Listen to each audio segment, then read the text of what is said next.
Assalamualaikum warahmatullahi wabarakatuh. Halo anak-anak semua, kembali lagi hari ini bersama saya Nikmawati. Bagaimana nih kabar kalian pada hari ini? Semoga kalian semua diberi kesehatan ya. Bagi yang sakit semoga lekas sembuh ya.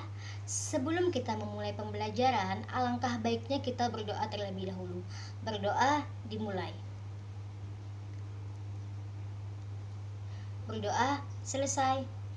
Hari ini kita akan masuk ke materi tentang pertidaksamaan kuadrat, yang mana tujuan pembelajaran kita pada hari ini adalah yang pertama, siswa mampu mengembangkan sikap ingin tahu pada proses pembelajaran. Yang kedua, siswa mampu menentukan penyelesaian pertidaksamaan kuadrat. Yang ketiga, siswa mampu menyelesaikan masalah yang berkaitan dengan pertidaksamaan kuadrat. Sebelum masuk pembahasan kita pada hari ini, apakah kalian tahu materi prasyarat untuk hari ini?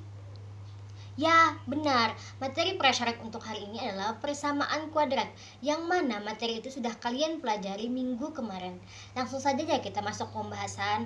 Apa sih itu pertidaksamaan kuadrat? Pertidaksamaan kuadrat adalah pertidaksamaan yang terdiri satu variabel dengan pangkat tertinggi variabelnya adalah 2 dan koefisien variabel berpangkat 2 tidak boleh sama dengan 0. Nah, terus kita masuk ke beberapa bentuk pertidaksamaan kuadrat. Ada 4 bentuk pertidaksamaan kuadrat. Yang pertama adalah ketika ax kuadrat plus bx plus c kurang dari 0. Yang kedua, ketika ax kuadrat plus bx plus c kurang dari atau sama dengan 0. Yang ketiga, ketika ax kuadrat plus bx plus c lebih dari 0. Yang keempat, ketika ax kuadrat plus bx plus c lebih dari atau sama dengan 0. Di mana syarat A tidak boleh sama dengan 0 dan untuk A, B dan C-nya itu adalah bilangan real. Catatan yang sangat penting, jika suatu pertidaksamaan dikali atau dibagi dengan bilangan negatif, maka tanda pertidaksamanya itu berubah bentuk atau tandanya itu berbalik arah. Terus sekarang kita masuk ke penyelesaian pertidaksamaan kuadrat. Penyelesaian pertidaksamaan kuadrat itu ada beberapa langkah. Yang pertama adalah kita mengubah pertidaksamaan kuadrat menjadi bentuk umum atau ruas kanan sama dengan 0. Terus yang kedua adalah menguraikan ruas kiri menjadi faktor-faktor linier.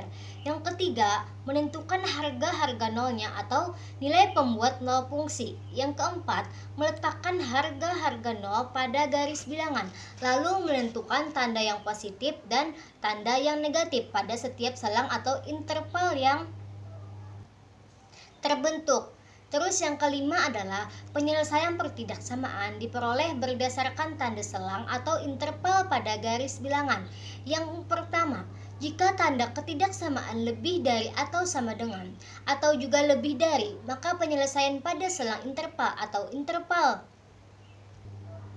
yang bertanda positif. Terus yang kedua, jika tanda ketidaksamaan kurang dari, sama dengan, atau kurang dari, maka penyelesaiannya pada selang atau interval yang bertanda negatif.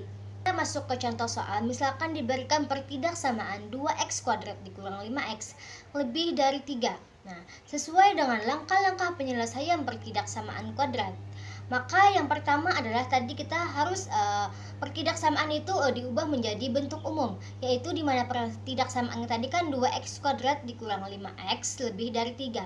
Maka ketika kita ubah menjadi bentuk umum, maka 2x kuadrat dikurang 5x dikurang 3 lebih dari 0.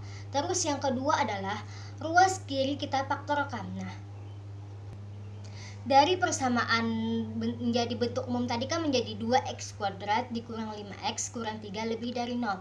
Nah, faktornya itu berapa sih? Supaya ketika kita jumlahkan itu menjadi negatif 5 dan ketika kita kalikan itu negatif 3, yaitu adalah negatif 3 dan 1.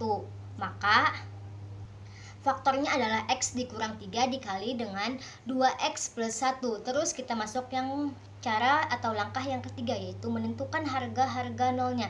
Nah, untuk menentukan harga-harga nolnya itu sangat berkaitan erat dengan pemfaktoran. Tadi kan X dikurang 3 maka X-nya sama dengan 3. Terus ketika 2X plus 1 maka X-nya adalah negatif 1/2. Terus masuk ke langkah yang keempat adalah meletakkan harga 0 diletakkan pada garis bilangan. Misalkan diberikan sebuah garis bilangan.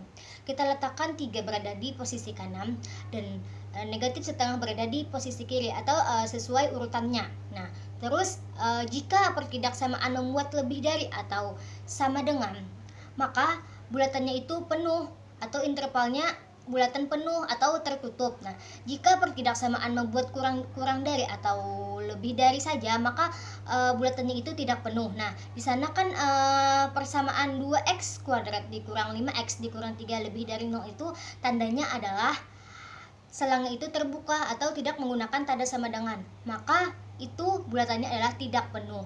Jadi diletakkan di garis bilangan itu titik bulatannya itu tidak penuh, biasa saja, bulatannya biasa saja.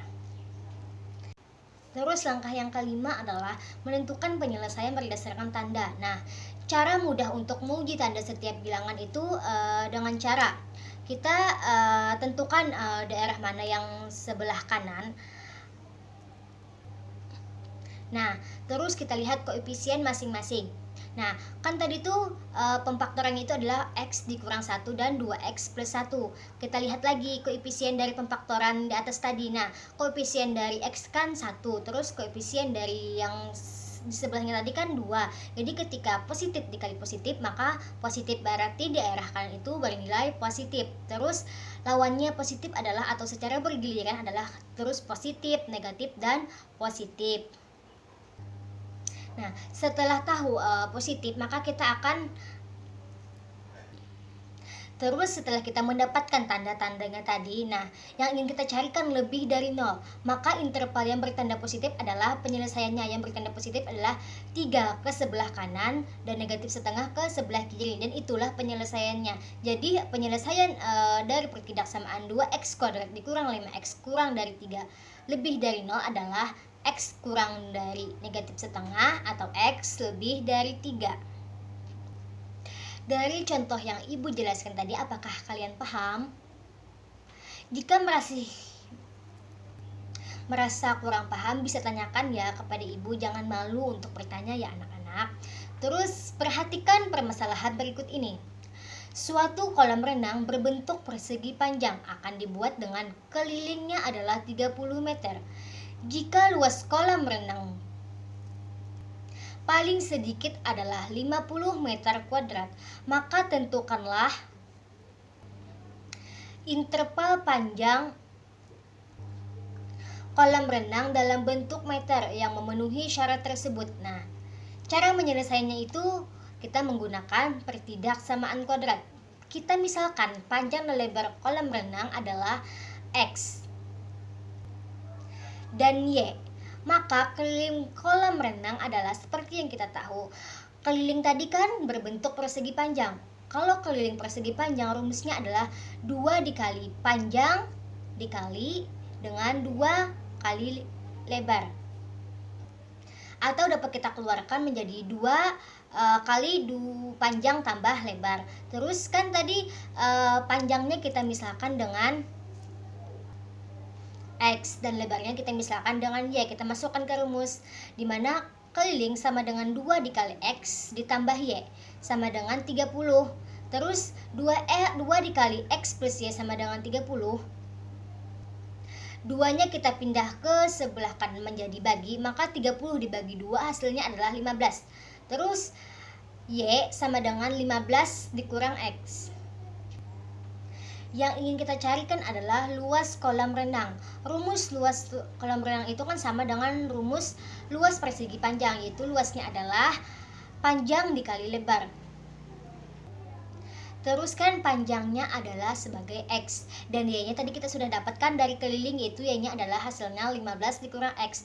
Terus kita kalikan, didapatlah luasnya adalah 15X dikurang X kuadrat.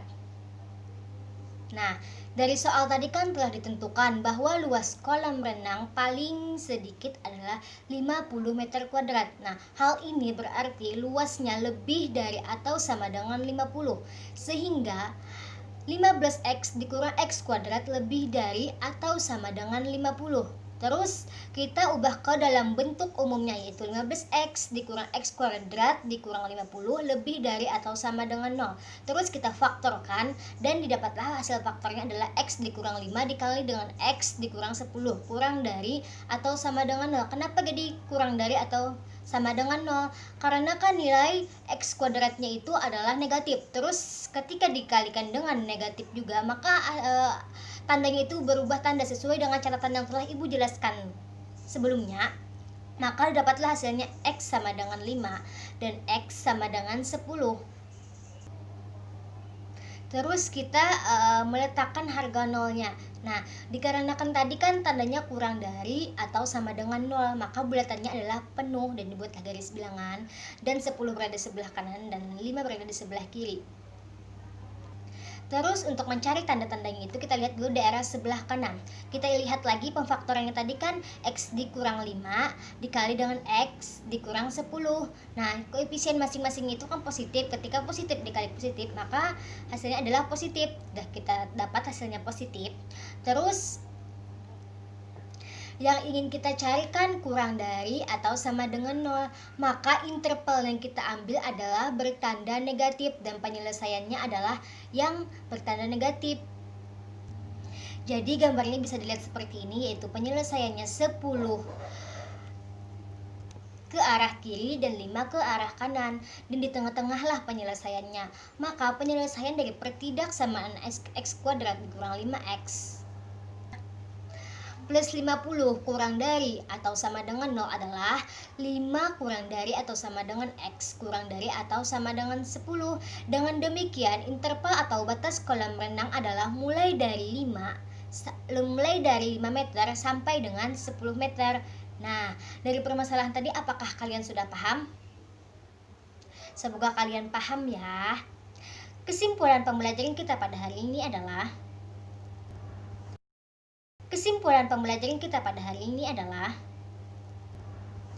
persamaan kuadrat tadi adalah pertidaksamaan yang terdiri dari satu variabel dengan pangkat tertinggi variabelnya adalah 2, dan koefisien variabel yang berpangkat 2 tidak boleh sama dengan 0. Adapun bentuk-bentuk umum dari pertidaksamaan kuadrat adalah ada 4. Yang pertama adalah ax kuadrat plus bx plus c kurang dari 0. Yang kedua adalah ax kuadrat plus bx plus c kurang dari sama dengan 0.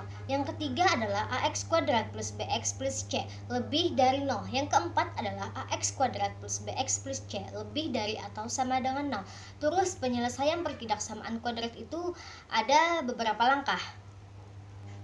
Yang pertama, mengubah pertidaksamaan kuadrat menjadi bentuk umum. Yang kedua, menguraikan ruas kiri menjadi faktor-faktor linier. Yang ketiga, menentukan harga-harga nolnya. Yang keempat, meletakkan harga-harga nolnya pada suatu garis bilangan. Yang kelima, penyelesaian pertidaksamaan diperoleh berdasarkan tanda selang atau interval pada garis bilangan. Dari kesimpulan tadi, apakah kalian sudah paham? Oke, semoga kalian paham ya. Sebelum mengakhiri pembelajaran, Ibu di sini akan memberikan latihan soal. Bisa dilihat. Nah, sekian dulu ya pembelajaran hari ini. Sebelum kita mengakhiri, ucap alhamdulillah dulu ya. Alhamdulillah. Sekian pembelajaran Ibu pada hari ini. Salah hilapnya Ibu mohon maaf. Wabillahi taufik wal hidayah. Wassalamualaikum warahmatullahi wabarakatuh.